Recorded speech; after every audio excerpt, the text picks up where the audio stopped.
अखन हासत सुन रहल छी सिंगर दिलीप दीवाना के आवाज में।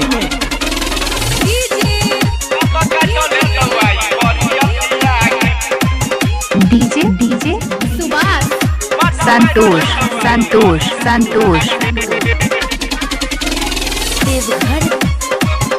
मुस्कान रिकॉर्डिंग स्टूडियो।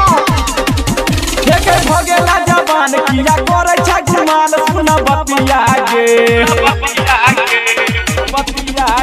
एकर भगेला जवान किया करे छ गुमान सुन बतिया गे भगेला जवान किया करे छ गुमान सुन बतिया गे रात काट ले तवाई बड़ी अतिया गे मजा मार ले तवाई बड़ी अतिया डीजे संतोष सुभाष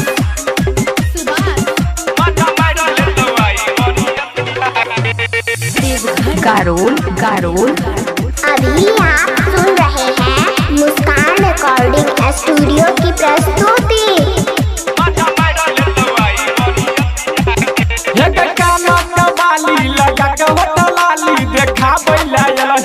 सबके तोरे नचे चौआ डीजे पे छौरा जब ही छौरी के बचके गे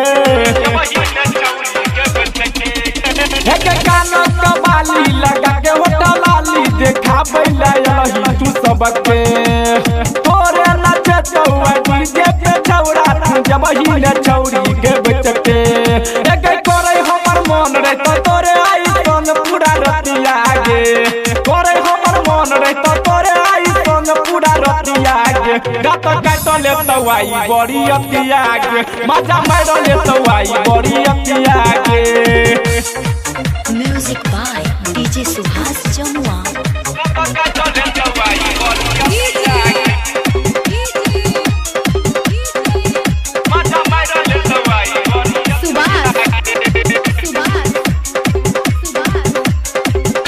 मुस्कान रिकॉर्डिंग स्टूडियो।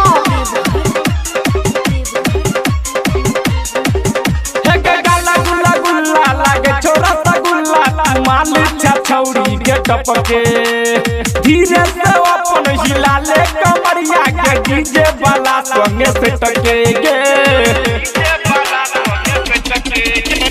गाला गुल्ला गुल्ला लागे छोरा सा गुल्ला मालिक छौरी के टपके एक धीरे से अपन हिला ले कमरिया के डीजे वाला संगे से टके एक करबो रोमांस आई तोरे संगे डांस पूरा रतिया गे करबो रोमांस आई तोरे संगे डांस पूरा रतिया गे रात काट ले तवाई बड़ी अतिया गे मजा मार ले तवाई बड़ी अतिया गे चुमा लई ले तवाई बड़ी अतिया गे।